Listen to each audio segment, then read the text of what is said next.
Le pôle sud ne se limite pas à des manchots et une étendue infinie de neige. Un monde fantomatique y est enfoui. Observez, il se situe précisément ici sur le globe terrestre. Ne confondez pas l'Antarctique avec l'Arctique, qui se trouve au sommet de nos cartes, est bien plus petit et, disons-le franchement, bien moins énigmatique. La calotte glaciaire de l'Antarctique mesure de 2 à 5 km d'épaisseur, soit l'équivalent de 16 tours Eiffel empilées les unes sur les autres. Cette immense couche de glace masque les véritables reliefs et contours du sol antarctique. Nos connaissances sur ce continent mystérieux demeurent limitées, en grande partie à cause de l'omniprésence de la glace et de la neige. Nous ignorons encore la forme exacte et les dimensions précises de cette terre. Cartographier l'Antarctique sans outils titanesques est une tâche d'une complexité extrême. Les satellites, toutefois, ont appris à pénétrer la glace grâce à leurs caméras de pointe. Aujourd'hui, nous savons qu'un paysage ancien, colossal et spectaculaire repose sous cette neige, une sorte de fantôme du passé. Il y a environ 90 millions d'années, l'Antarctique était un lieu bien plus chaud. Ce territoire abritait une forêt tropicale luxuriante, riche en espèces végétales et grouillante de vie. Des rivières y coulaient, dessinant un paysage foisonnant. Puis la glace a tout recouvert. Ce bouleversement a eu lieu il y a environ 34 millions d'années, lors de la transition de l'Éocène à l'Oligocène, une période marquée par un refroidissement significatif de notre planète. C'était le début de l'une des nombreuses ères glaciaires. La Terre subsista, mais fut ensevelie sous une couche de glace et de neige de plus en plus épaisse.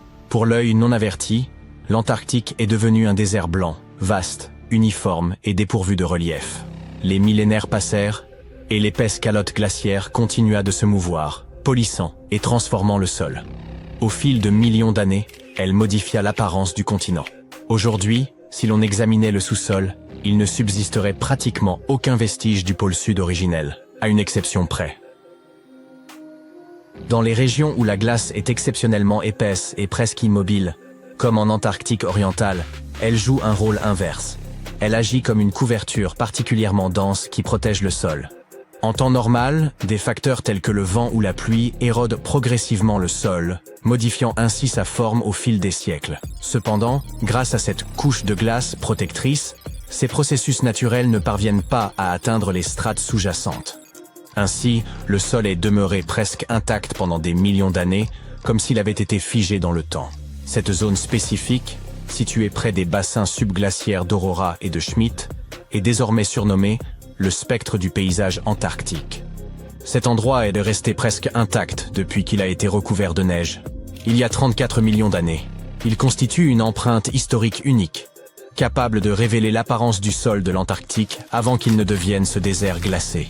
Lorsque les scientifiques ont exploré l'Antarctique orientale, ils ont mis en évidence un fantôme fascinant. Des traces de rivières anciennes, diverses vallées, de petites îles énigmatiques, ainsi que 3 vastes formations terrestres en forme de U. Mais que signifient-elles exactement? Comme vous le savez, les continents de notre planète sont en mouvement constant, glissant sur un manteau de lave en fusion, comme des céréales dans un bol de lait. Au fil des époques géologiques, ils se sont rassemblés et séparés à maintes reprises. Il y a plusieurs centaines de millions d'années, un supercontinent nommé Gondwana réunissait plusieurs terres, dont l'Antarctique, qui formait alors une masse unique. Cependant, lorsque le Gondwana s'est fracturé, l'Antarctique a été soumis à de puissantes forces tectoniques. Des fragments de son territoire ont été arrachés les uns des autres et dispersés. C'est ainsi que se sont formés ces grands blocs de terre dissimulés sous l'épaisse couche de glace. Aujourd'hui, les scientifiques souhaitent approfondir l'étude de ce fantôme. Pour cela, ils envisagent de forer la glace, un peu comme on utilise une paille pour atteindre le fond d'un épais milkshake. Cette méthode leur permettra de prélever des échantillons de roches et de sédiments en profondeur, afin d'en apprendre davantage sur l'histoire et le climat de notre planète. L'Antarctique serait le 5e plus grand continent du monde, surpassant l'Europe entière ou l'Australie en taille et rivalisant avec l'ensemble de l'Amérique du Sud. Outre l'Antarctique orientale déjà évoquée, il abrite d'autres régions emblématiques, comme la péninsule antarctique, le pôle Sud, l'Antarctique occidentale et la mer de Ross.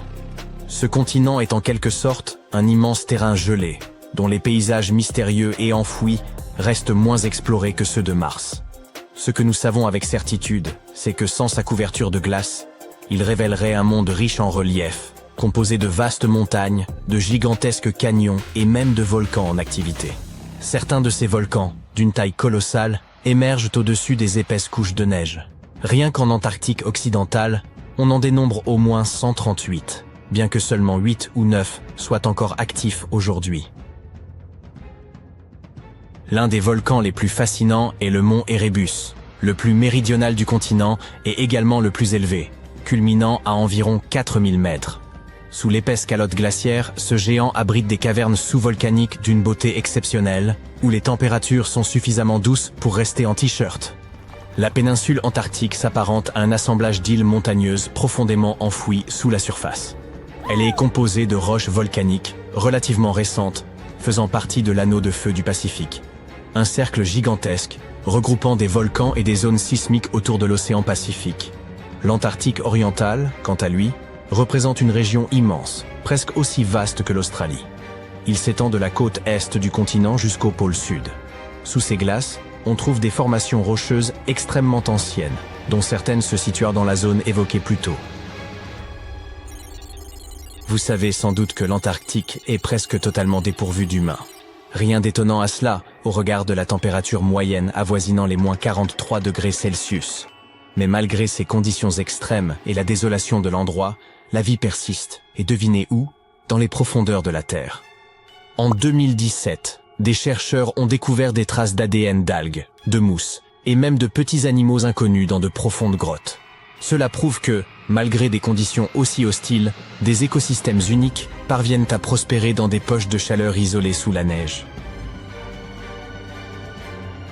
Une autre découverte incroyable a eu lieu sous la plateforme de glace de Ross, un écosystème florissant au sein d'une rivière souterraine. Les scientifiques soupçonnaient depuis longtemps que des lacs et rivières d'eau douce pouvaient exister dans le sous-sol antarctique. Un jour, un satellite a détecté une faille, et après avoir décidé de l'explorer, ils ont utilisé une foreuse alimentée par de l'eau chaude pour fondre la glace et s'y engouffrer. À leur arrivée dans ces profondeurs, ils ont plongé une caméra dans l'une de ces rivières cachées. Au début, ils pensaient découvrir simplement des rochers ou des formations similaires. Mais au contraire, ils sont tombés sur des centaines d'amphipodes, de minuscules créatures ressemblant à des crevettes. Les petites créatures se sont immédiatement regroupées autour de l'objectif, obstruant la caméra et empêchant les scientifiques de mener les observations prévues. Cela peut prêter à sourire, mais confirme qu'il existe bel et bien un écosystème au cœur de l'Antarctique. Les chercheurs prévoient désormais de l'explorer en profondeur. Et tout cela n'est là que l'affleurement de ce mystérieux monde souterrain. Sous la neige, ce continent cache également le canyon le plus profond, situé sous le glacier Denman. Bien que la fosse des Mariannes demeure le point le plus profond du globe, il convient de préciser que, géologiquement, elle appartient à la croûte océanique. En 1958, des explorateurs ont mis à jour une vaste chaîne de montagnes enfouies sous la glace, comparable aux Alpes en termes d'altitude. Cette chaîne s'étend sur près de 1200 km, avec des sommets culminant à 2700 mètres d'altitude. Et cette splendeur est ensevelie sous des tonnes de glace. Qui sait ce que nous pourrions encore découvrir ici? L'Antarctique abrite environ 60% de l'eau douce de la planète. Cela signifie qu'une fonte totale de ces glaces aurait des conséquences dramatiques. À titre d'exemple, il existe un glacier apocalyptique, officiellement connu sous le nom de Glacier Thwaites. Ce gigantesque bloc de glace, de la taille de la Floride, est actuellement en train de fondre. Chaque année, cela contribue à une élévation des niveaux marins de 4%. Si ce glacier venait à fondre complètement, le niveau des océans augmenterait de 60 cm. Une hausse qui peut sembler modeste, mais qui serait dévastatrice pour les régions côtières du monde entier. Heureusement, les chercheurs ont constaté que même si sa plateforme glaciaire venait à se désintégrer dans les 50 prochaines années, le glacier lui-même ne disparaîtrait pas aussi vite qu'il le redoutait. Bien qu'il perde encore de la glace à un rythme soutenu, ce processus reste. Des éponges en forme d'amphores, des méduses d'un autre monde, des vers segmentés hérissés de soie, ainsi que d'imposantes pieuvres figurent parmi les plus récentes découvertes en Antarctique. Ces créatures ont été observées suite au détachement d'un immense iceberg, révélant sous la glace un véritable trésor de vie ancienne. En janvier 2025, un immense bloc de glace baptisé A84, aussi vaste que la ville de Chicago, s'est détaché de la plateforme de glace de George VI, une étendue glacée longue de 450 km, large de 19 à 69 km, et épaisse d'environ 250 mètres. Durant l'été austral, de novembre à fin février, la fonte de surface y donne naissance à de longs lacs sinueux appelés lacs glaciaires rubaniformes, dont le nom reflète la forme étirée. Lorsque l'iceberg s'est éloigné, il a mis à nu une portion du fond marin jusqu'alors jamais observée. Le navire de recherche Falkor, II, naviguait à proximité, dans la mer de Bellingshausen. Informés du détachement, les scientifiques ont aussitôt modifié leur programme, conscients de l'opportunité rarissime qui s'offrait à eux. Explorer un lieu vierge et insoupçonné, comme si l'on soulevait une pierre dans une forêt pour découvrir la vie dissimulée en dessous. Les chercheurs ont mobilisé un robot sous-marin nommé Subastian pour sonder les abysses durant 8 jours. Ils ont atteint des profondeurs dépassant les 1280 mètres. C'est là qu'ils ont mis au jour un écosystème insoupçonné, d'imposants coraux et de vastes éponges, littéralement peuplés d'organismes marins, un monde tapi sous les glaces. Les chercheurs s'attendaient à détecter quelques formes de vie, mais furent stupéfaits par leur abondance. Ces créatures sous-marines anciennes ne se contentaient pas de survivre. Elles prospéraient depuis des siècles dans ce milieu extrême. Anémones semblables à de petits arbres cotonneux, araignées de mer, poissons des glaces, pieuvres. L'expédition fut retransmise en direct à des scientifiques du monde entier. Et ces vidéos sont désormais accessibles librement. Certaines des créatures découvertes semblent appartenir à des espèces nouvelles, ce qui est particulièrement fascinant. En 2025, il est fort probable que l'Antarctique abrite encore des espèces inconnues, dont certaines pourraient être endémiques à cette région. Cette singularité s'explique par l'isolement extrême du continent, séparé du reste du monde depuis des millions d'années par le courant circumpolaire antarctique, comparable à de vastes douves encerclant un château fort. Même si ces espèces ne s'avéraient pas inédites, les chercheurs ont tout de même identifié des escargots, des vers polychètes munis de soie, de minuscules crabes et autres crevettes, ainsi qu'une rare variété de méduses fantômes, dont l'apparence évoque un monde étranger. Leur nom scientifique, Stygiomedusa gigantea, étant par trop complexe, on l'appellera simplement méduse fantôme géante. Cette dernière est d'une taille impressionnante. Son ombrelle, cette partie ronde en forme de cloche, peut excéder 1 mètre de diamètre. Elle possède également 4 bras traînants, dont chacun peut atteindre 10 mètres, soit la longueur approximative d'un autobus scolaire. Bien que le tout premier spécimen ait été capturé dès 1899, il fallut attendre 60 ans pour reconnaître en cette créature une espèce totalement distincte. La méduse fantôme présente un corps translucide aux reflets violacés, lui conférant une allure spectrale. À la place des tentacules traditionnels, elle possède de longs bras rubanés qui lui permettent d'attraper ses proies et de les acheminer vers sa bouche, située en son centre. Bien que dépourvues de cerveau, ces méduses ont étonné les chercheurs par leur comportement.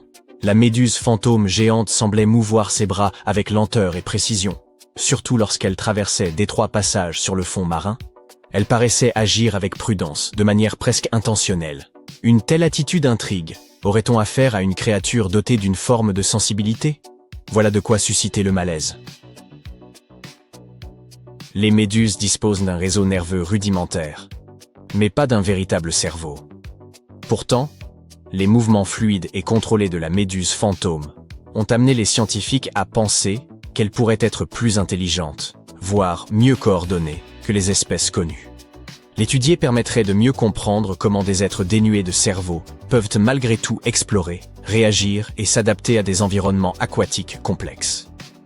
Lors de l'exploration des profondeurs antarctiques, l'équipe a fait la rencontre de petites créatures fascinantes appelées polychètes. De nombreuses espèces variées de ces vers évoluent dans les zones extrêmement froides et profondes de l'océan. Leur corps segmenté est orné de minuscules soies disposées le long de leurs flancs, qui leur servent à se déplacer, à percevoir leur environnement et même à se défendre contre les dangers. Un exemple remarquable est l'Eulagiska gigantea, qui habite les eaux glaciales et abyssales, et dont les soies dorées étincelantes lui confèrent une allure particulièrement élégante.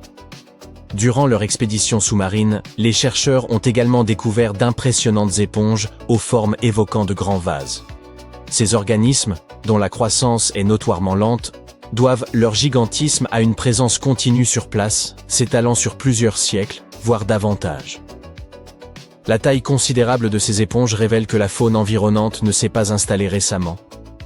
Mais quelle forme, depuis des décennies, des communautés marines pérennes et prospères, dissimulées sous la glace, attestant d'une vie ancienne et résistante à l'âpreté du milieu. Cette découverte a beaucoup surpris les scientifiques. Dans les études précédentes, ils faisaient descendre des caméras par des trous dans la glace ou exploraient des zones d'iceberg longtemps après leur détachement. Et ne voyaient qu'un fond marin nu, presque vide. Mais cette fois-ci, arrivé quelques semaines seulement après le détachement de l'énorme iceberg, l'équipe a découvert ce qui se cachait juste en dessous. Les 14 premiers kilomètres derrière la barrière de glace abritent des écosystèmes riches et animés. Ce milieu sombre, froid et depuis longtemps isolé accueille pourtant de multiples créatures. Cela prouve que la vie peut survivre dans des lieux que l'on croirait bien trop hostiles ou gelés. En revanche, la présence de cette vie sous la glace ne surprend guère. De nombreux animaux vivent en effet dans des environnements sous-marins, sombres et froids. Il est donc naturel qu'ils habitent également sous cette plateforme glaciaire. La glace les dissimule et les protège des perturbations de surface. Ce qui étonne davantage, c'est la diversité des espèces présentes, malgré l'isolement ancien de ce lieu. Ce milieu ressemble en réalité beaucoup au fond marin des régions antarctiques dépourvues de glace. Comment cela peut-il s'expliquer? Habituellement, de minuscules plantes, les phytoplanctons, prolifèrent près de la surface où la lumière solaire pénètre, fournissant la base de la chaîne alimentaire. De petits crustacés formant le krill se nourrissent de ces plantes la nuit avant de plonger pour acheminer nourriture et nutriments au fond marin. Même leurs déchets participent à l'alimentation de la vie abyssale. Or, la présence d'une calotte glaciaire massive bloque la lumière, empêchant la croissance végétale et la descente du krill. Les scientifiques supposaient alors que la vie y serait moindre. Pourtant, ils y ont découvert une abondance surprenante d'organismes. Il semblerait que la nourriture et les nutriments parviennent à s'infiltrer sous la glace, acheminés par des courants sous-marins semblables à des rivières qui coulent sous l'océan. Les chercheurs ont observé des espèces animales particulièrement âgées, ce qui donne à penser que ces courants, issus pour l'essentiel de la fonte des glaciers, assurent un apport suffisant pour maintenir un écosystème équilibré et dynamique. Personne ne peut prédire avec certitude le sort de cette vie abyssale à présent que l'iceberg s'est éloigné. Ces organismes ont vécu sous une couche épaisse et stable de glace pendant une période indéterminée, dans des conditions d'obscurité totale et d'immobilité. Il est évident qu'ils ne sont guère enclins au changement. La disparition de ce toit glacé pourrait dès lors bouleverser profondément leur environnement. L'un des chercheurs a rappelé que la plateforme glaciaire à l'origine de l'iceberg avait reculé d'environ 40 km en un demi-siècle. Ce retrait s'inscrit dans un phénomène plus large. L'Antarctique fond à un rythme croissant, ce qui contribue à l'élévation du niveau des mers à l'échelle planétaire. C'est ce qui confère à cette découverte son importance capitale. L'équipe cherche à comprendre non seulement ce qui se passe à l'instant présent, mais aussi comment cet écosystème dissimulé s'inscrit dans un cadre plus vaste. En étudiant son évolution sur plusieurs décennies, voire davantage, nous pourrions peut-être anticiper ce qui nous attend. N'est-il pas remarquable que la rupture d'une masse de glace puisse livrer de telles révélations? Qui n'a pas rêvé un jour de franchir le cercle polaire pour en admirer les merveilles naturelles, des ours polaires gambadant sur la banquise aux aurores boréales ondoyant dans le ciel? Eh bien, désolé de te l'apprendre, mais l'Antarctique, pour sa part, n'est pas prête de recevoir des touristes. Pourquoi, me diras-tu? Plongeons dans le vif du sujet. Tout d'abord, où se trouve l'Antarctique? Il se situe dans l'hémisphère sud, plus précisément au pôle. L'océan austral l'entoure et la majeure partie du continent est recouverte de glace, ce qui en fait l'un des endroits les plus isolés et les plus froids de la planète. As-tu déjà rencontré quelqu'un qui ait visité l'Antarctique? Probablement pas. C'est l'un des endroits les moins visités du globe, et seule une poignée d'explorateurs chanceux ont pu découvrir l'intérieur du continent, qui est principalement constitué de glaciers et autres champs de glace. Mais crois-moi, la faune et les paysages y sont extraordinaires. Pourquoi ne nous rendrions-nous pas en Antarctique? Tout d'abord, l'environnement y repose sur un équilibre incroyablement fragile et peut être facilement endommagé. De plus, il n'y a pas de population humaine autochtone sur le continent, de sorte que votre voyage reviendrait à visiter une immense île déserte. N'oublions pas non plus que c'est l'une des destinations les plus chères. Malgré tout, l'Antarctique n'est pas exactement gardé comme une forteresse, mais il est régi par un accord international, le traité sur l'Antarctique. Ce dernier a été négocié afin d'empêcher toute activité indésirable sur le continent et interdit certaines formes de tests effectués par les États membres. Mais la principale raison pour laquelle nous ne pouvons pas entrer comme ça dans l'Antarctique est que l'écosystème y est fragile et doit être protégé.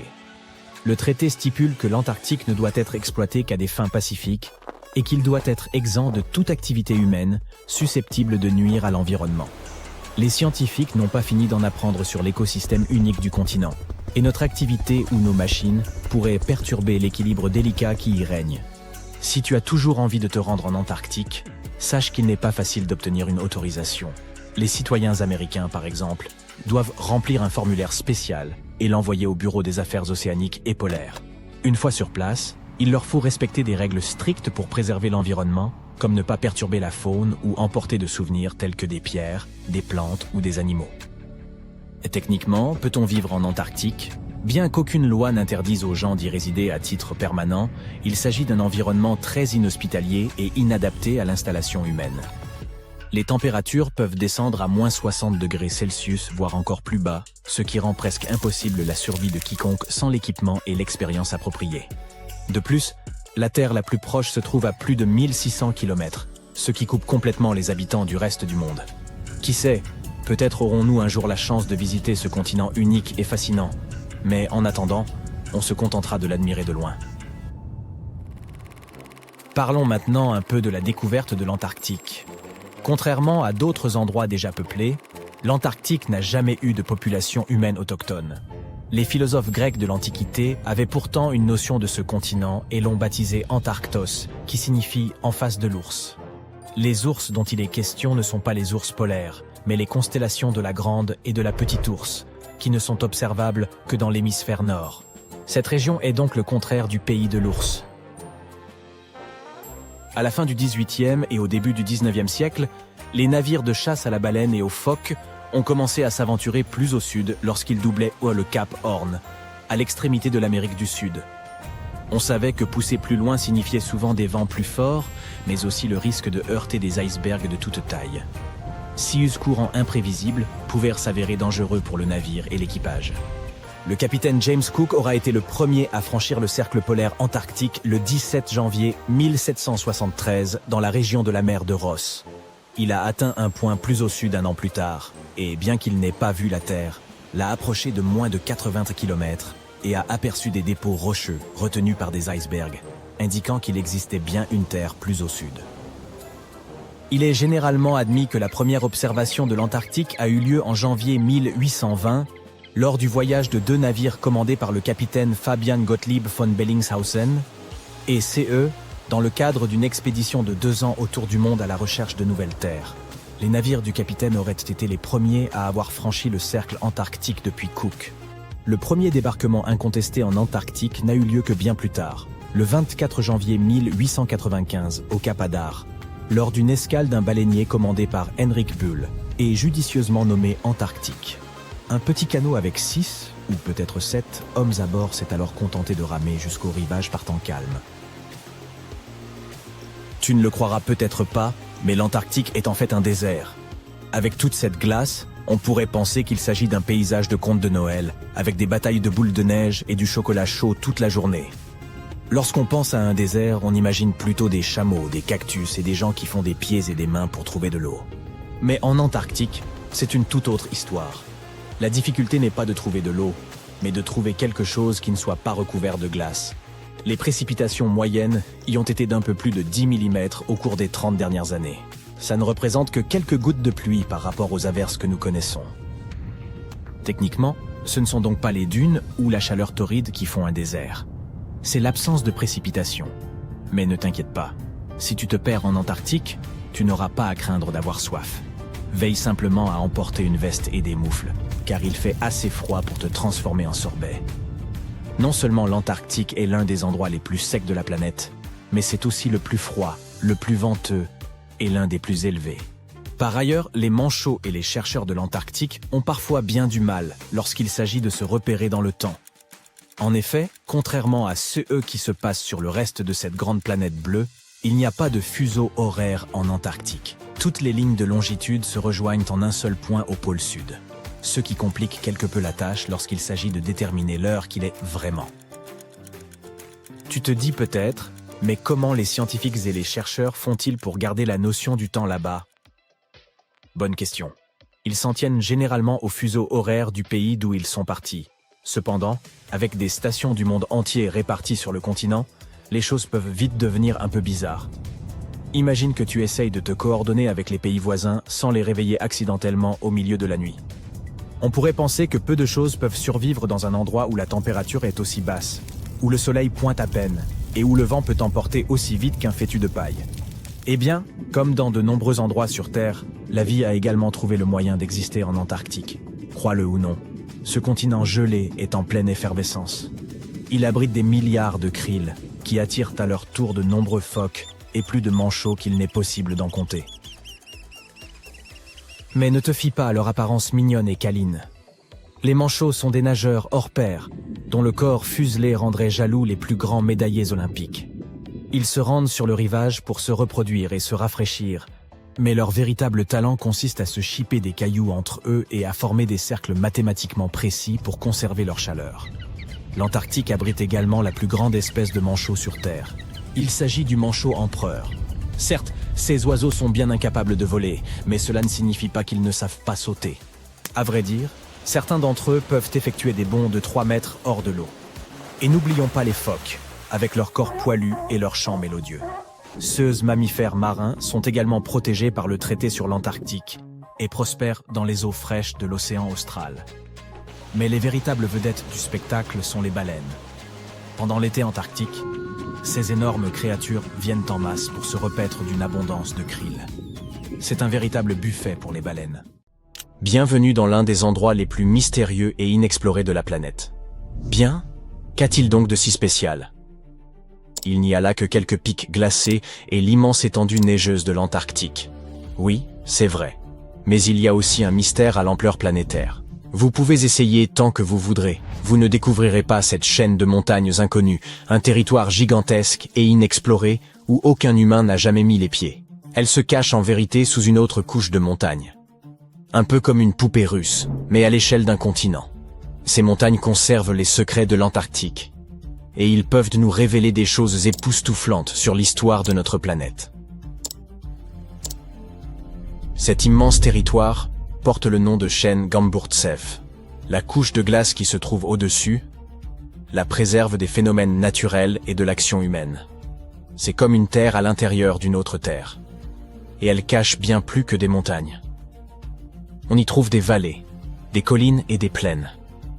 Cette région est similaire aux Alpes, mais malheureusement, nous ne pouvons pas profiter de sa vue. Ces montagnes furent découvertes pour la première fois en 1958 à l'aide d'instruments sismologiques. Plus d'un demi-siècle s'est écoulé depuis.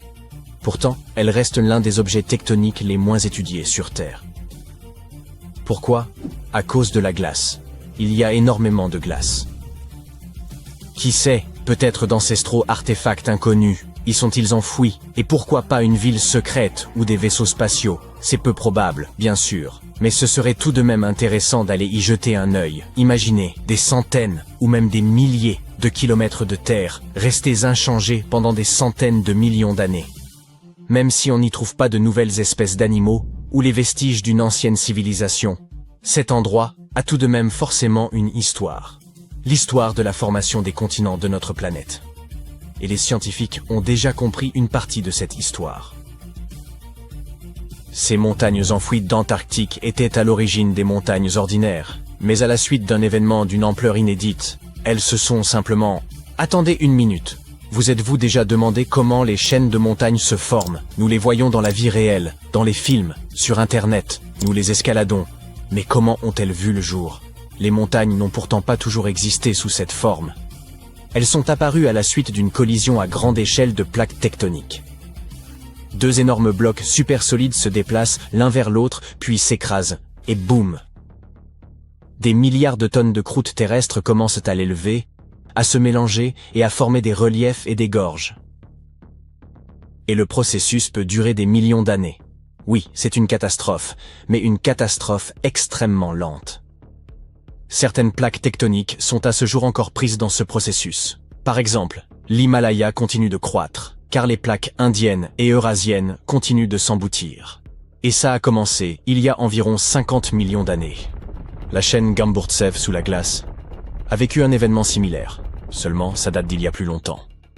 Un article du journal Earth and Planetary Science Letters indique qu'elle est apparue lors de la formation du supercontinent Gondwana. Deux immenses morceaux de terre étaient séparés par un océan sans limite. Mais un jour, il y a environ 700 millions d'années, ils sont entrés en collision et ont formé le Gondwana. Ce supercontinent comprenait les territoires de l'Afrique moderne, de l'Amérique du Sud, de l'Australie, de l'Inde et de l'Antarctique.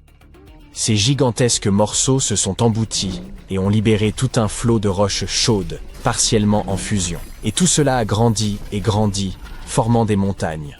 La température de ces montagnes a augmenté, leur masse s'est accrue, et à un certain moment, le Gondwana est devenu instable. Le supercontinent a commencé à s'effondrer sous son propre poids. Les roches brûlantes sous la surface ont commencé à s'écouler latéralement à la suite d'un processus qui porte le nom d'étalement gravitationnel. Ce fut comme quand vous pressez un tube de dentifrice. Sauf que là, il s'agissait de milliards de tonnes de roches ardentes. Ces antiques montagnes d'Antarctique sont apparues précisément au cours de cet événement catastrophique. Vous venez de visionner la simulation d'événements planétaires qui se sont produits il y a des centaines de millions d'années. C'est bien sûr très intéressant, mais comment les scientifiques ont-ils pu tout reconstituer? Comment ont-ils pu savoir qu'une telle chose avait eu lieu? Si la chaîne Gamburtsev enfouie sous la glace est l'un des lieux les plus inexplorés au monde, comment les chercheurs ont-ils pu découvrir son origine? La réponse est simple. De minuscules particules de roche nous ont renseigné sur l'évolution du paysage de la planète. Il s'agit des zircons, et les scientifiques les qualifient de véritables capsules temporelles. Ce minéral est très résistant face aux influences mécaniques et chimiques. Il est difficile à écraser. Il n'est pas affecté par l'érosion, et il ne se dissout pas dans l'eau. Et il contient de l'uranium. Cet élément chimique indique l'âge de la roche aux scientifiques. En effet, l'uranium se décompose toujours en plomb à un taux constant. Les chercheurs peuvent donc examiner les quantités d'uranium et de plomb et déterminer l'âge des minéraux avec une grande précision. Si cela vous semble un peu compliqué, voici un exemple simple. Imaginez que chaque chaîne de montagne soit une horloge qui se met à compter le temps à partir du moment de sa formation, c'est-à-dire après la collision des plaques tectoniques. Après la formation de la roche, l'uranium commence sa lente désintégration. Plus le temps passe, plus l'uranium se transforme en plomb. Le taux de cette désintégration est toujours le même. Cette désintégration peut durer des milliards d'années. Moins il y a d'uranium dans les zircons, et plus il y a de plomb, plus la roche est ancienne. Voilà comment ça se passe en pratique. Les géologues prélèvent plusieurs échantillons de roches. Dans un laboratoire, ils les broient pour extraire des zircons cristallins. Les géologues dissolvent ensuite les particules dans de l'acide pour séparer l'uranium du plomb. Puis, ils utilisent un appareil spécial, un spectromètre de masse qui accélère les atomes et les trie. C'est un processus assez compliqué, mais en fin de compte, cet appareil renseigne les scientifiques sur la quantité d'uranium et de plomb. Ils examinent leurs quantités respectives et déterminent l'âge de la roche. Les géologues ont prélevé des zircons dans du grès près de la chaîne Gamburtsev, ont étudié leurs particules, ont observé leur niveau d'uranium et ont calculé la chronologie de la formation des montagnes. Ensuite, ils ont comparé ces données avec l'histoire de notre planète et ont pu savoir que les montagnes enfouies d'Antarctique sont apparues pendant la formation du supercontinent Gondwana. Mais comment ont-ils découvert que ce supercontinent incluait l'Australie, l'Inde et l'Afrique? Le zirconium provenant de ces roches antarctiques s'est avéré très similaire au zirconium de ces pays. C'est-à-dire qu'il y a longtemps, ces trois continents étaient réunis. Ainsi, la chaîne Gamburtsev a commencé à se former il y a environ 650 millions d'années.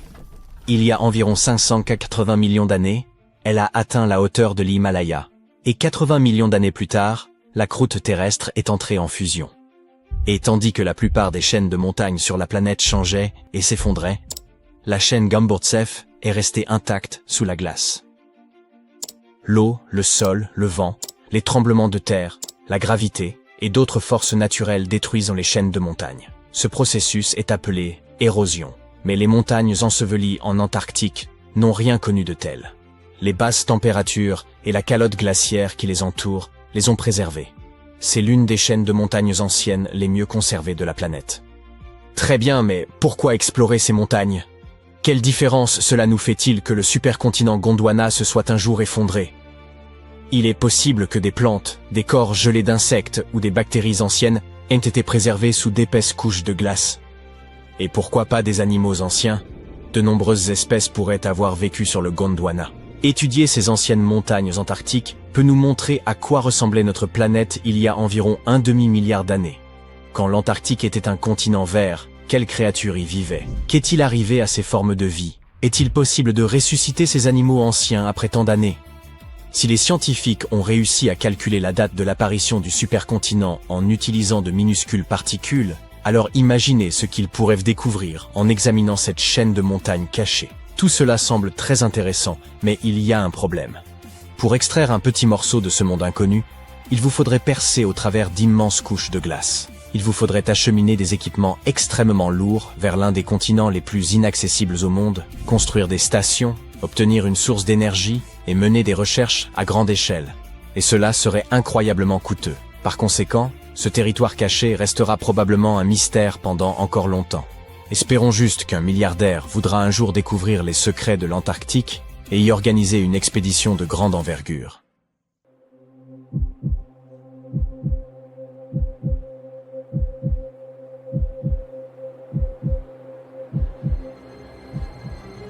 Tu peux compter sur les gens qui arpentent Google Earth pour tomber sur les endroits les plus inattendus et les plus étranges au monde. Comme cette mystérieuse pyramide découverte en Antarctique, par exemple. Très vite, Internet s'est mis à foisonner de toutes sortes de théories concernant cette forme inhabituelle. Serait-ce le signe d'une forme de vie inconnue? Cette pyramide est-elle vraiment naturelle ou bien est-elle artificielle? Pour commencer, ce n'est pas la première fois que l'on découvre une pyramide en Antarctique. La première a été observée par l'expédition antarctique britannique dans les années 1910 et a été gardée secrète pendant longtemps. Cette découverte passée sous silence n'a fait qu'ajouter au mystère. Une seconde structure de ce type a été découverte en 2016, ce qui a encore accru l'intérêt pour la question. Le mystère a été assez vite décrypté par les scientifiques. Ces formations sont tout simplement des montagnes. Elles se situent près des monts Ellsworth, une chaîne de plus de 400 km de long. Donc ce sont juste des pics montagneux qui ont percé la couche de glace. Quant à leur forme particulière, il s'agit juste d'une coïncidence. On trouve des pyramides partout dans la nature. Le mont Cervin dans les Alpes et le mont Búlandstindur en Islande, par exemple, sont assez similaires en termes de forme. Le nom officiel de pareils pics est Nunatak, c'est-à-dire des pics rocheux qui émergent d'un glacier ou d'une couche de glace. L'Antarctique a des caractéristiques encore bien plus stupéfiantes, comme le fait qu'il abrite 60 à 90% de l'eau douce du monde. C'est parce que sa couche de glace est la plus vaste de notre planète, s'étendant sur 14 millions de kilomètres carrés. On t'épargne les calculs, mais cela ne laisse qu'1% du continent dépourvu de glace. La glace de l'Antarctique atteint 4,5 km d'épaisseur à son point le plus profond, soit la moitié de la hauteur du mont Everest. Si elle venait à fondre complètement, le niveau de la mer s'élèverait d'environ 60 mètres. Mais il n'a pas toujours fait aussi froid ici. À un certain moment de l'histoire de notre planète, l'Antarctique présentait les mêmes températures moyennes que la ville de Melbourne aujourd'hui. Il a fallu beaucoup de recherches, mais les scientifiques ont découvert que les températures de l'Antarctique pouvaient atteindre jusqu'à 17 degrés Celsius. Bien sûr, c'était il y a 40 à 50 millions d'années. Mais si tu y réfléchis, c'était à la même époque que les dinosaures parcouraient notre Terre. Le temps s'écoule aussi différemment sur ce continent glacé. Toutes les lignes de longitude qui nous aident à calculer les différents fuseaux horaires fusionnent en un seul point, au pôle sud. Ici, le jour dure 6 mois en été, suivi de 6 mois d'obscurité totale pendant la saison froide. Les scientifiques qui travaillent ici se réfèrent donc le plus souvent à leur fuseau horaire d'origine.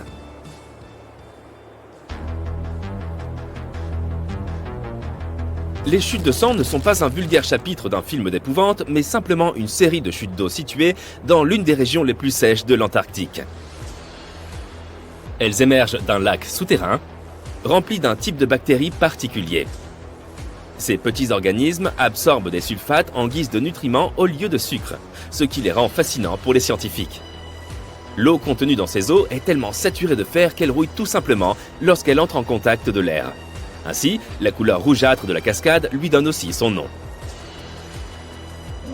Le mégalodon fut l'un des plus grands prédateurs jamais connus dans l'histoire de notre planète. En termes d'habitat, le mégalodon vivait dans pratiquement toutes les eaux de notre globe, sauf près des pôles. La raison pour laquelle on n'a pas trouvé de tant de mégalodons en Antarctique est probablement que la créature gigantesque était adaptée uniquement aux eaux chaudes tropicales et subtropicales. Si tu prévois de visiter l'Antarctique en bateau un jour, sache que tu risques de ne pas y parvenir sur un bateau autre que métallique. La coque de ton navire doit être en acier ou en aluminium pour résister aux conditions climatiques difficiles qui règnent ici. L'Antarctique n'abrite pas beaucoup d'insectes. En fait, il n'y a qu'une seule véritable espèce d'insecte qui ait élu domicile ici. C'est un moucheron sans ailes, du nom de Belgica antarctica. Ce diptère est si petit qu'il n'atteint que 2 à 6 mm de long. De nombreux poissons de l'Antarctique ont aussi une substance antigel dans leur sang. Ils n'en ont pas forcément besoin pour se protéger du froid, mais surtout pour éviter d'entrer en contact avec la glace. Ces antigels sont constitués de grosses molécules de glycoprotéines.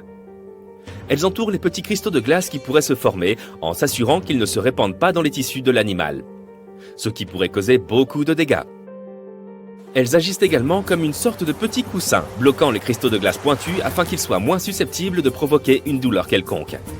Il ne pleut pas non plus beaucoup sur ce continent glacé. Mais l'Antarctique a une particularité météorologique étonnante. Il regorge de poussière de diamants. Cette poussière est en fait constituée de petits cristaux de glace qui se forment dans l'air humide près de la surface. Tu peux voir cela comme un brouillard glacé. Lorsqu'ils circulent dans l'air et sont frappés par la lumière du soleil, ils se mettent à scintiller, et ce qui donne aux visiteurs l'impression d'être entourés de diamants. C'est probablement le dernier endroit où tu voudrais accoucher. Mais c'est en 1978 que la première personne est née ici de tous les temps. Son nom est Emilio Marcos Palma et depuis lors, 10 autres personnes sont nées ici en Antarctique.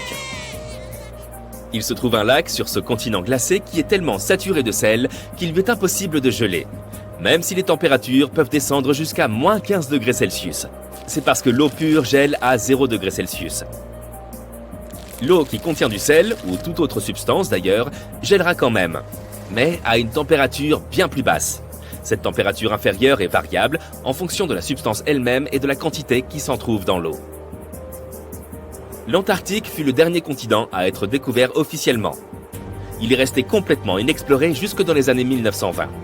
Mais il aura fallu 20 ans de plus pour confirmer qu'il s'agissait bien d'un continent et pas seulement d'un amas d'îles glacées. Ce n'est pas parce qu'il fait très froid ici que tu ne peux pas y avoir de rendez-vous galant. Une nuit de décembre, un scientifique américain en poste en Antarctique s'est connecté à une application de rencontre, simplement par curiosité. Il était certain qu'aucun autre profil n'apparaîtrait, mais à sa grande surprise, il a trouvé quelqu'un assez rapidement. Une autre chercheuse qui était postée à seulement 45 minutes de là et qui se trouvait en hélicoptère bien sûr. Ils ont fini par se rencontrer et ont ainsi eu le premier encart en Antarctique jamais enregistré. Hormis la glace, ce continent possède quelque chose d'autre en bien plus grande abondance que n'importe quel autre endroit sur Terre. Des météorites.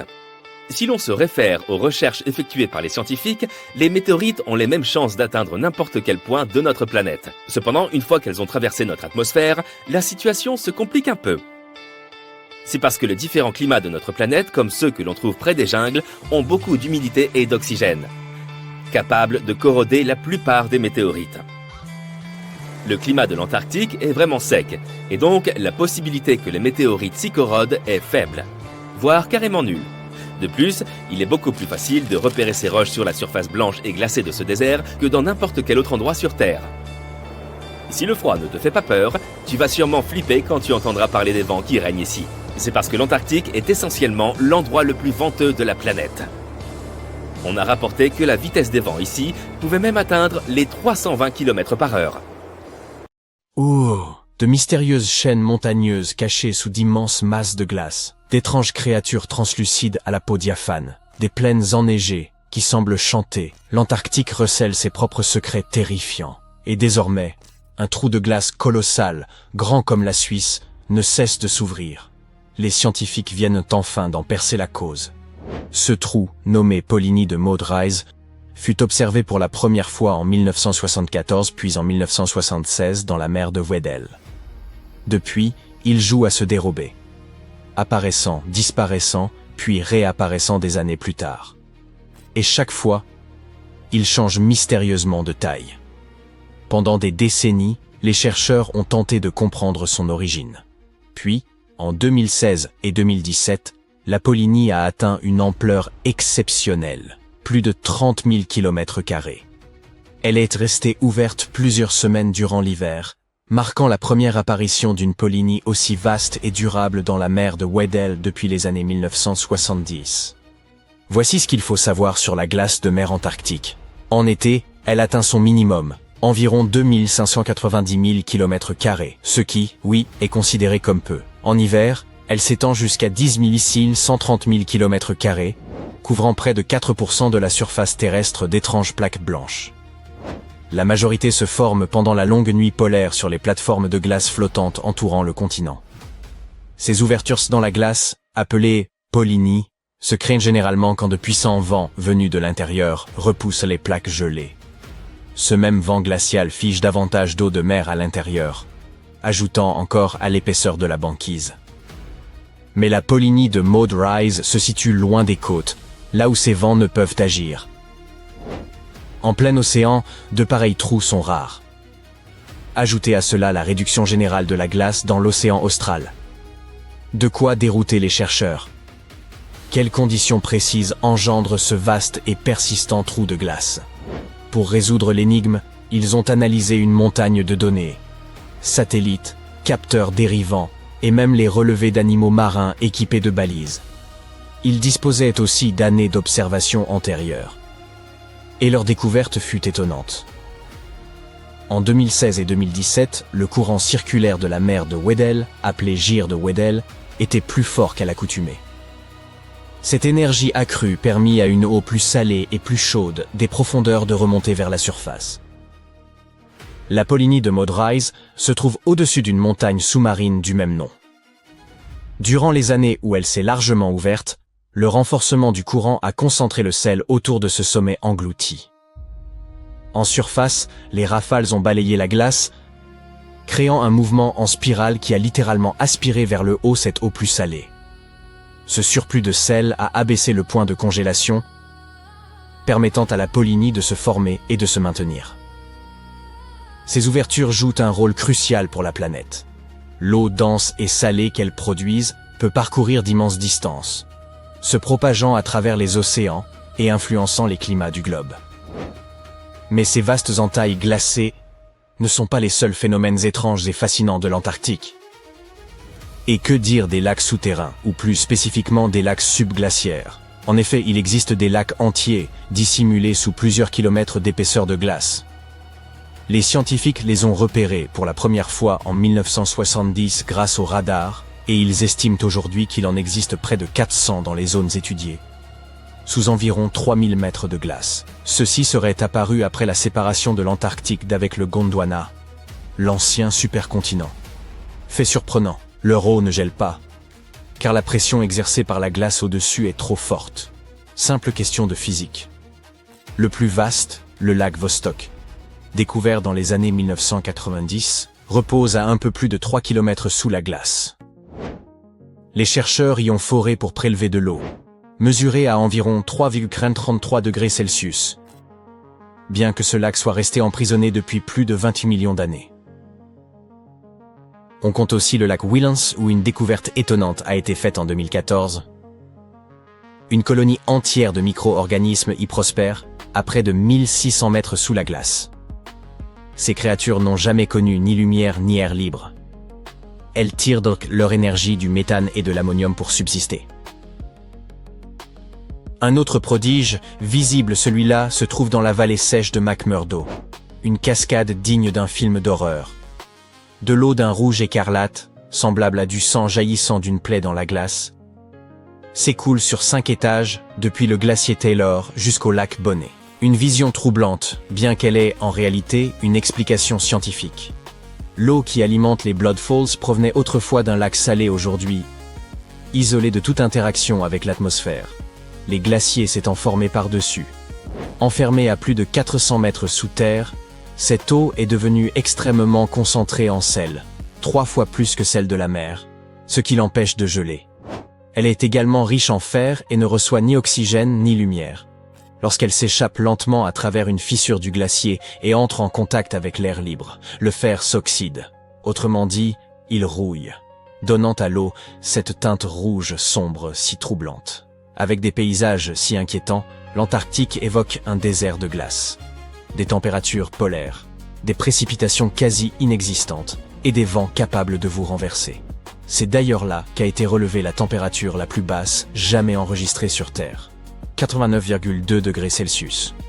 Pourtant, malgré ces conditions extrêmes, le continent abrite une faune aussi étrange que fascinante. Longtemps, les scientifiques ont cru que rien ne pouvait subsister sous une telle épaisseur de glace. Ils se trompaient lourdement. Une étonnante diversité d'êtres vivants s'y est adaptée. Des micro-organismes minuscules, des crustacés, d'immenses calmars, et même des araignées dont les pattes pourraient couvrir une assiette entière. D'énormes vers aux soies dorées et brillantes, pourvus de redoutables mâchoires dentées, rôdent également dans les profondeurs glacées. Et puis, il y a le poisson des glaces, un être entièrement translucide, aux grands yeux, dont les organes sont visibles à travers la peau. Ces poissons disposent de protéines antigel naturelles leur permettant de survivre dans les eaux les plus froides, mais ils périraient dans des eaux plus tempérées. Encore plus singulier, ils n'ont pas d'hémoglobine, cette protéine qui rend le sang rouge et transporte l'oxygène. Autrement dit, ils vivent sans la substance même qui permet à la plupart des créatures de survivre. Mais l'Antarctique n'a pas toujours été ce désert gelé que nous connaissons. Il y a des millions d'années, bien avant l'ère glaciaire, il était chaud, luxuriant et peuplé d'une vie abondante. Peut-être même de civilisations disparues. Difficile à concevoir, n'est-ce pas? Les scientifiques l'ont compris en découvrant du bois fossilisé, des restes d'arbres tropicaux et des empreintes de feuilles, signes indéniables d'anciennes forêts pluviales. Ils ont également exhumé des fossiles d'animaux marins, d'oiseaux et de dinosaures datant du Crétacé. Même les plus petites formes de vie ont laissé leurs traces, des ailes de coléoptères fossilisées, vieilles de 14 à 20 millions d'années, des fossiles unicellulaires et, plus stupéfiants, des cellules spermatiques vieilles de 50 millions d'années conservées sur l'enveloppe d'un ver disparu. Ainsi, il ne vous étonnera sans doute pas d'apprendre qu'au-dessous des épaisses calottes glaciaires de l'Antarctique se dissimule un gigantesque relief montagneux. La chaîne Gamburtseff s'étend sur près de 1200 km et atteint environ 3000 mètres de haut, soit près du tiers de la hauteur de l'Everest.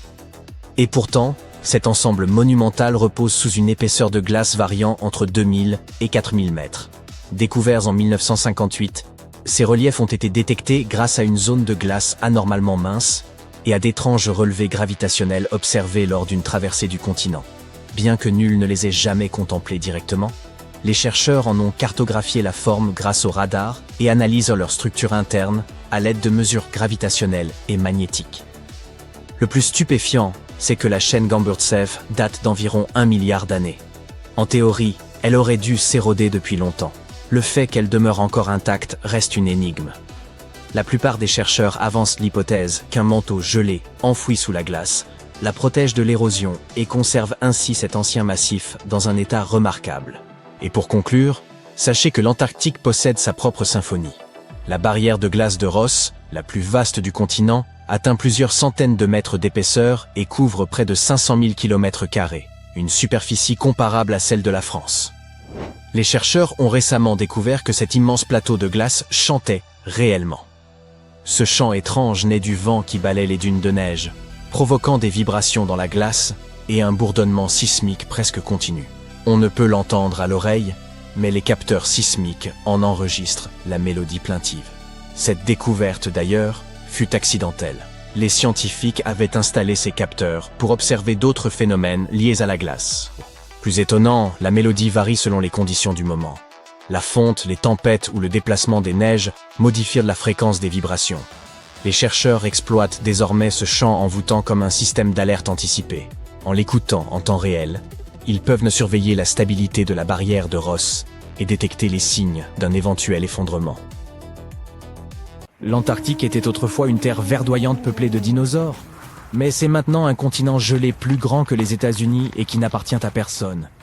Il n'est pas difficile à trouver. En vous dirigeant vers le sud, vous finirez forcément à un moment par tomber sur un gros bloc de glace au pôle sud de la planète. Il se situe à l'intérieur du cercle antarctique et forme la plus grande masse de glace sur Terre. Le continent est plus grand que les États-Unis et même plus grand que l'Europe entière. Et pourtant, l'Antarctique n'a été officiellement découvert que récemment. Les scientifiques ignoraient son existence jusqu'en 1820. Après sa découverte, il a fallu encore 2 décennies pour confirmer qu'il s'agissait d'un tout nouveau continent. Et quelques décennies de plus après ça, pour lui trouver un nom. Dans Antarctique, anti signifie contraire. Du coup, Antarctique signifie le contraire de l'Arctique. Mais avant que nos scientifiques ne découvrent cette terre, les Grecs de l'Antiquité avaient théorisé qu'il devait y avoir un continent méridional pour équilibrer l'Arctique, situé au nord. De plus, certains scientifiques qui ont étudié l'art et l'histoire orale de Polynésie pensent que ses habitants ont découvert le continent plus d'1 millénaire avant les Européens. Quoi qu'il en soit, aujourd'hui nous connaissons bien cette terre glacée du pôle sud. En raison de sa situation, il n'y a que 2 saisons là-bas, l'été et l'hiver, et elles durent 6 mois. En été, il fait un peu plus chaud, et le continent est baigné de lumière. En hiver, il fait sombre toute la journée.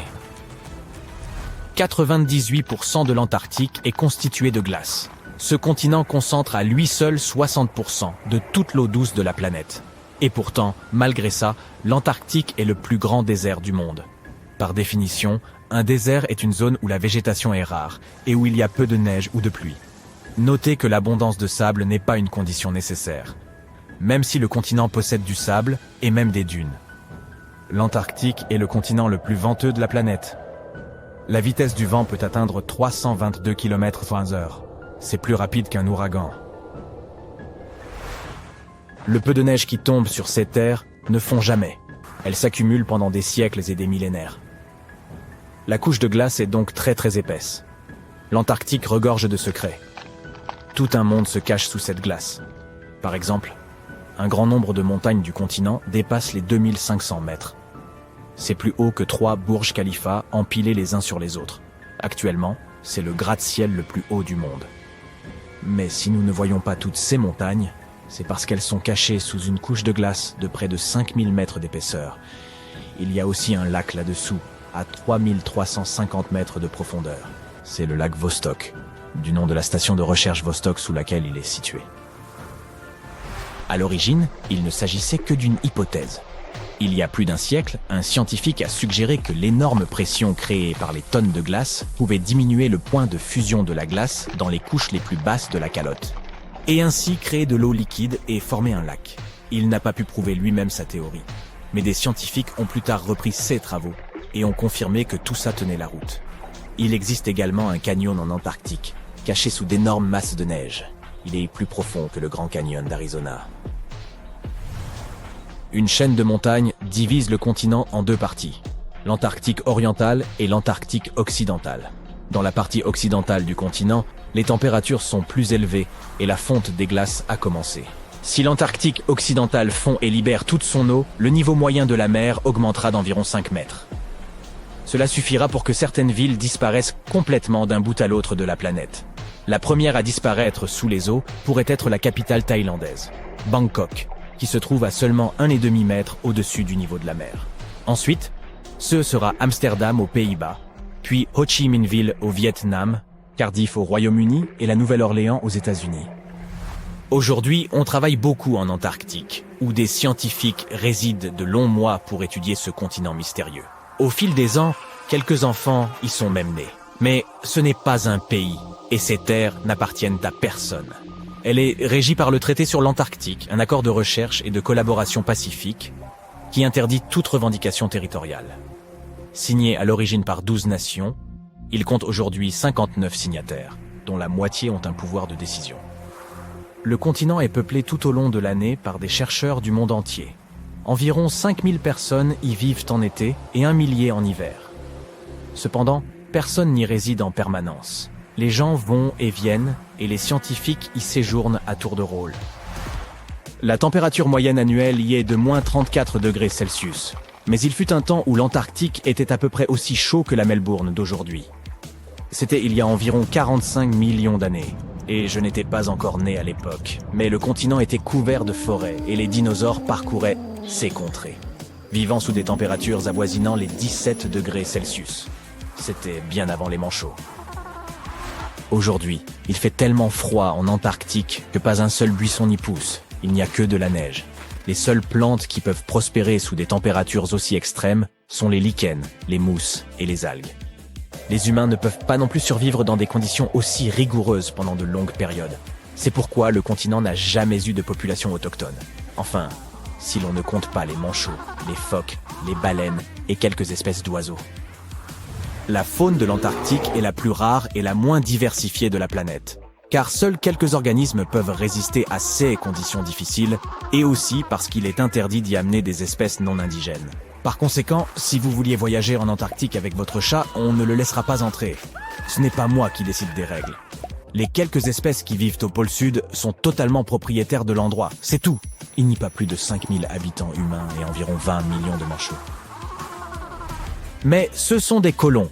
En quelque sorte, les ancêtres des manchots vivaient en Australie et en Nouvelle-Zélande. On trouve là-bas encore quelques espèces de manchots, dont le plus petit de la planète, qui ne mesure que 30 cm. Cependant, la plupart ont migré vers l'Antarctique à un moment donné. Peut-être parce que la perspective de grandes quantités de nourriture les attirait. Ce n'est pas à cause du froid qu'ils aiment pour la région. Il s'avère que la plupart des manchots quittent le continent à la fin de l'été. Les seuls à y rester sont les manchots empereurs mâles. Et ils le font pour réchauffer et protéger les œufs laissés par leurs compagnes. Mais où vont tous les autres? Au début, c'était un grand mystère, même pour les scientifiques. Mais en attachant de minuscules dispositifs de localisation aux pattes de quelques-uns de ces animaux, ils ont trouvé la réponse. Les manchots partent vivre dans les océans du Sud lorsqu'il fait trop froid en Antarctique. 6 mois durant, aucun d'entre eux ne revient sur la terre ferme, puis ils regagnent le continent. Lorsqu'ils reviennent, les œufs confiés aux manchots mâles commencent à éclore. Et les familles sont réunies. Les manchots se nourrissent de différents poissons, et l'océan en regorge malgré les froides températures.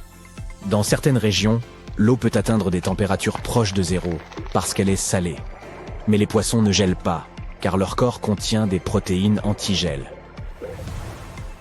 Il y a aussi environ 1 million de phoques en Antarctique. Ils aiment eux aussi le poisson et peuvent retenir leur souffle sous l'eau pendant 2 heures. Ils voient beaucoup mieux sous l'eau qu'à la lumière du jour et utilisent leurs moustaches pour localiser leur nourriture.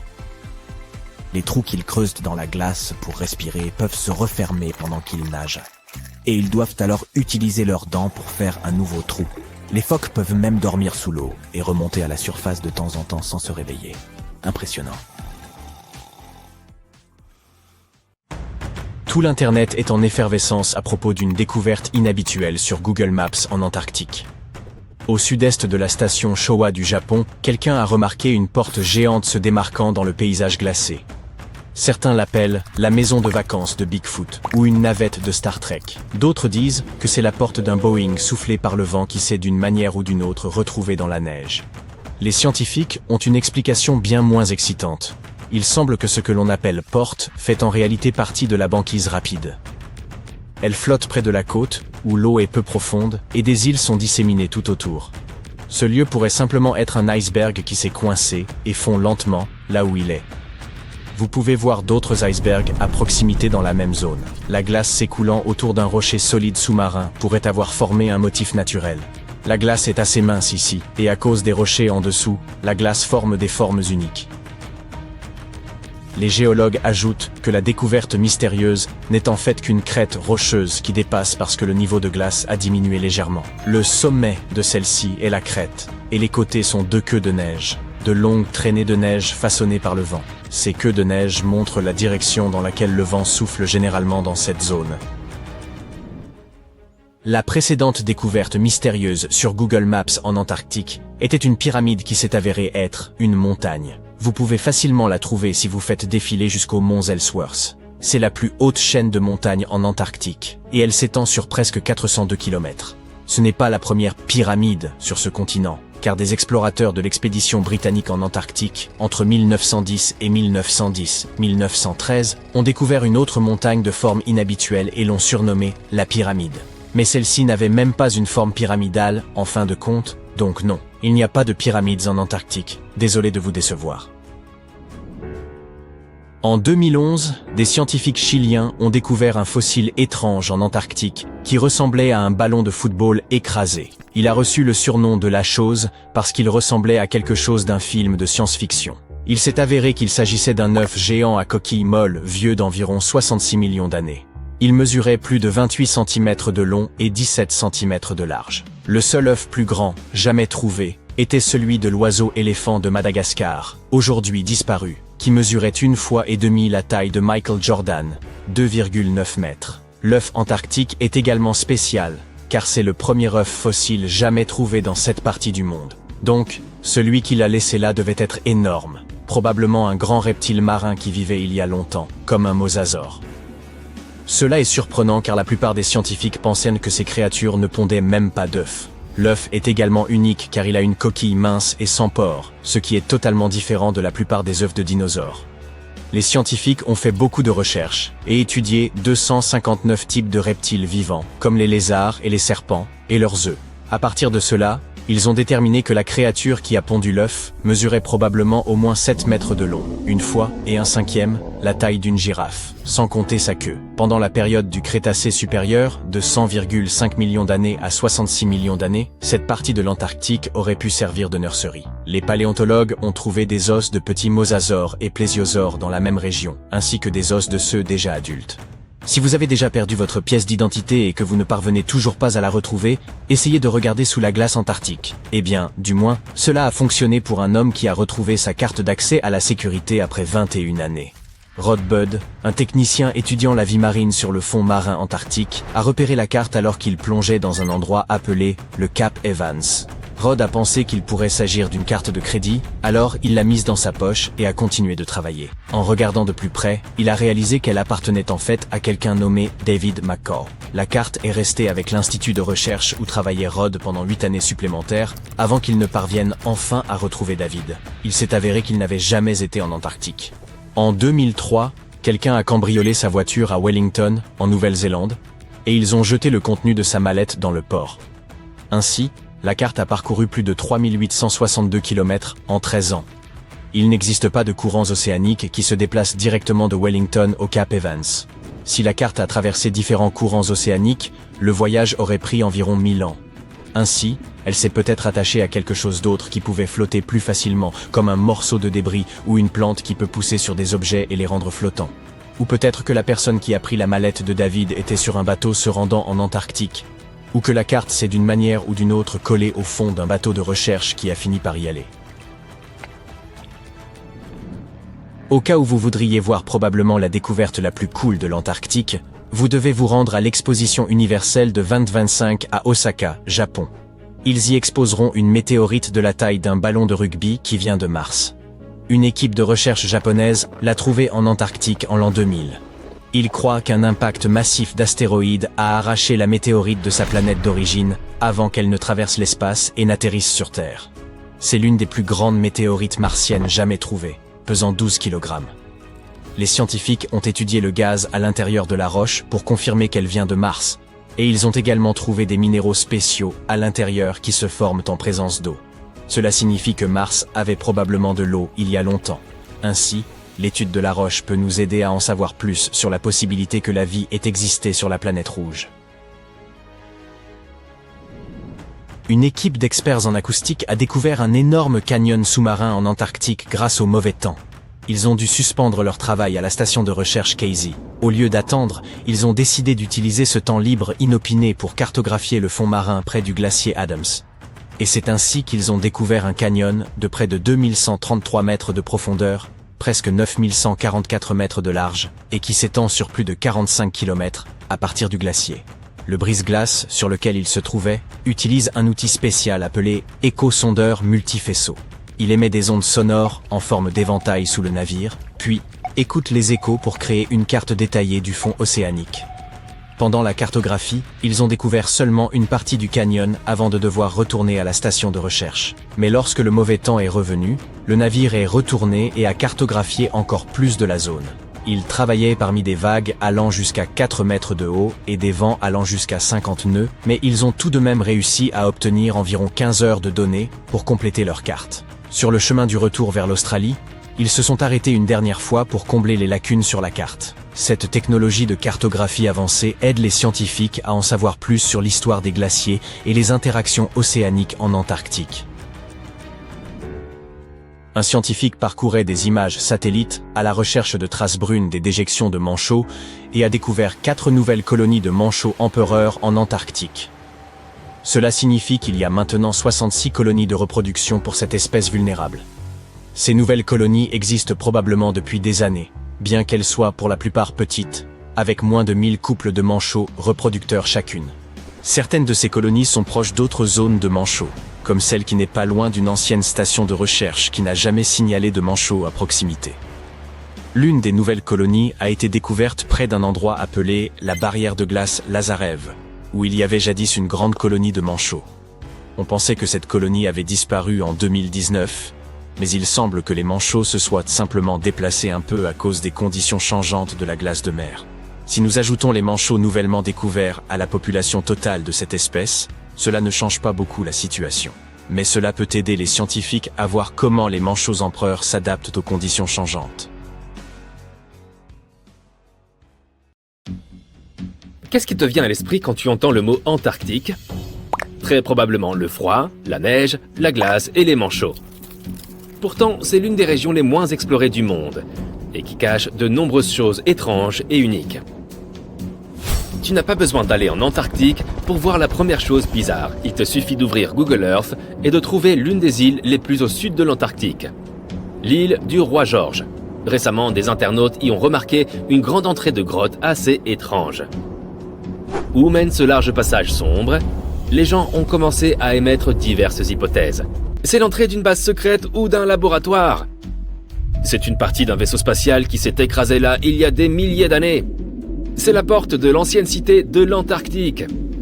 Peut-être qu'il y a une montagne géante avec une ancienne grotte sous toute cette neige et cette glace. Voilà quelques idées. Les internautes ont calculé les dimensions approximatives de cette grotte. Elle pourrait faire environ 22 mètres de haut pour 75 de large. Donc on pourrait y cacher un avion de ligne. La nature a probablement créé cette entrée. C'est l'explication la plus logique. Mais il y a quand même 2 éléments étranges. Premièrement, jette un coup d'œil au pied de la montagne. Il semble qu'il y ait des marches à cet endroit. Elles sont de couleur sombre, comme si elles étaient faites de pierre. Et si tu regardes attentivement, tu peux remarquer quelque chose qui ressemble à des empreintes de pas humains. Quelqu'un est-il entré dans cette grotte? Ou peut-être quelqu'un y vit encore maintenant? La deuxième bizarrerie est la disparition de la découverte mystérieuse. Les gens l'ont remarqué pour la première fois sur un cliché Google Maps en 2007. Puis l'entrée a disparu. Puis elle est réapparue quelques années plus tard. Après cela, elle a de nouveau disparu. Et en 2022, les gens l'ont vue à nouveau. Peut-être que la vieille neige fond, une nouvelle couche tombe, puis le vent l'emporte et le cycle se répète. Mais les prétendues marches menant au fond de la grotte font douter de l'origine naturelle de ce tunnel. Tu peux facilement en trouver des coordonnées sur Internet et visiter la grotte via Google Earth. Tu pourrais y déceler quelque chose et le révéler au monde entier. Les gens ont découvert une autre chose étrange à l'aide de Google Earth. En 2020, un internaute a découvert un objet étrange qui ressemblait à un bateau géant à 160 km au large des côtes de l'Antarctique. Ressemblant à un bateau de croisière, il était recouvert de glace et de neige et couché sur le côté. On pouvait deviner les fenêtres, le pont et la passerelle. Mais tout le monde n'était pas d'accord. Certains ont affirmé qu'il s'agissait d'un vaisseau spatial, d'autres ont dit que c'était une sorte de bâtiment secret. L'internaute qui avait remarqué le vaisseau en premier a déclaré que sa taille était d'environ 120 mètres, ce qui est la longueur adéquate pour un navire de passagers. Mais que fait ce navire dans un endroit aussi reculé, au milieu d'un glacier? Comment est-il arrivé ici? Qui était son capitaine? Personne n'a encore trouvé les réponses à ces questions. En 2016, des utilisateurs de Google Earth ont découvert une photo d'un monstre marin inconnu flottant au large des côtes de l'Antarctique. Cette créature ressemblait à un calmar géant d'une longueur d'environ 60 mètres, soit légèrement moins que 3 wagons de train. Imagine simplement ce kraken géant nageant dans les eaux sombres et glacées de l'Antarctique et entraînant au fond tout ce qu'il rencontre sur son passage. C'est peut-être le grand et terrible Chulu, ou bien l'un de ses rejetons. Tu remarqueras rapidement cette cascade rouge sang parmi les interminables paysages blancs éblouissants de l'Antarctique. Ne t'inquiète pas, ce n'est pas du sang. Depuis plusieurs siècles, cette cascade teinte la neige d'une couleur rouge vif. Le ruisseau coule tout droit d'un iceberg blanc. Regardons à l'intérieur et découvrons ce qu'il s'y passe. Il y a des millions d'années, il y avait un petit étang limpide. Mais un glacier s'est ensuite formé autour de lui. Une épaisse couche de glace et de neige a bloqué l'accès à la lumière du soleil, à la chaleur et à l'oxygène. Pendant des millénaires, le réservoir est resté dans ce vide froid. Mais à un moment donné, l'eau a creusé un trou dans la paroi glacée et s'est échappée. Lorsque cette eau salée entre en contact avec l'oxygène, elle devient immédiatement écarlate ou couleur rouille. L'Antarctique est le seul endroit où tu puisses trouver un phénomène naturel aussi unique. L'un des endroits les plus secs de la Terre se trouve en Antarctique. Et c'est l'un des déserts les plus dénués de vie au monde. Les vallées sèches de McMurdo. Dans ce désert, tu ne verras pas de soleil brûlant, de sable chaud ou de cactus. Techniquement, un désert désigne un endroit où il y a un manque de précipitation et de vie. Or, les vallées sèches de McMurdo correspondent parfaitement à ces paramètres. Mais cet endroit est aussi unique pour l'Antarctique car tu n'y trouveras pas de glacier. Malgré le gel, la glace ne peut pas se former dans le désert, car il n'y a pas plu depuis des millions d'années. Il ne neige jamais non plus. Un fort vent descendant des montagnes atteint des vitesses allant jusqu'à 320 km/h. Il te serait difficile de rester debout là-bas. Le vent, chargé d'humidité, réchauffe et évapore tout le liquide et la neige du désert, en raison de sa vitesse élevée. Seul l'air sec atteint le sol. Toutefois, on y trouve plusieurs lacs. Et s'ils ne gèlent pas, c'est uniquement dû à leur forte salinité. L'eau est tellement salée que les formes de vie ne peuvent pas s'y développer. Mais les scientifiques ont trouvé des organismes microscopiques près des lacs. Il y a 20 millions d'années, l'Antarctique était rempli de marécages et d'arbres, et grouillé d'insectes et d'animaux. Mais aujourd'hui, il ressemble littéralement à la surface de Mars. Les scientifiques et les astronautes explorent des régions comme les vallées sèches de McMurdo, car les conditions naturelles qui y règnent sont similaires à celles de la planète rouge. Donc, avant de partir sur Mars, tu peux t'entraîner à vivre dans des endroits similaires sur Terre. Les scientifiques ont découvert un monde sous-marin dans l'Antarctique, rempli de centaines d'amphipodes. Des crustacés semblables aux crevettes. Au fait, quelle est la différence entre l'Antarctique et l'Arctique ? L'Antarctique est la région située à l'extrême sud de la Terre, qui abrite le continent du même nom. Tandis que l'Arctique est une toute autre région. Elles ont les mêmes conditions naturelles, le gel, la glace et la neige, mais elles sont situées dans des parties opposées de la planète. L'Arctique se trouve au pôle Nord, l'Antarctique se trouve au pôle Sud. Maintenant, revenons à la découverte. Les scientifiques ont avancé des théories selon lesquelles la glace de l'Antarctique cache un vaste réseau de rivières et de lacs d'eau douce. Et en 2022, ils ont découvert un nouvel écosystème. Les chercheurs ont exploré la plateforme glacée de Ross de l'Antarctique et ses rivières souterraines. C'est un morceau de glace massif qui flotte dans l'océan. Une équipe néo-zélandaise a utilisé un appareil de forage spécial équipé d'une alimentation en eau chaude pour percer un trou de 500 mètres de profondeur, soit davantage que la hauteur de l'Empire State Building. Ensuite, ils y ont descendu des caméras vidéo et ont vu des milliers de crustacés nager dans différentes directions. Il semble donc qu'ils soient très peu organisés. Dans les eaux de l'Antarctique, tu peux aussi rencontrer certaines des créatures les plus effrayantes de la planète. Il s'agit des araignées de mer. Elles ont reçu ce nom car elles ressemblent à des araignées terrestres. Mais il s'agit en fait d'une espèce d'arthropode marin. Et contrairement aux araignées terrestres, celles de l'océan sont beaucoup plus grandes. Elles ressemblent à 8 énormes pattes, sans corps. Une telle araignée peut avoir la largeur d'une assiette. Certaines d'entre elles n'ont pas d'yeux et ont des proboscises à la place des mâchoires. Les araignées de mer sont peu étudiées car elles vivent dans les eaux froides et profondes. L'Antarctique cache de nombreux animaux peu connus. Dans ces glaciers, il y a de longs tunnels qui mènent à des ténèbres effrayantes.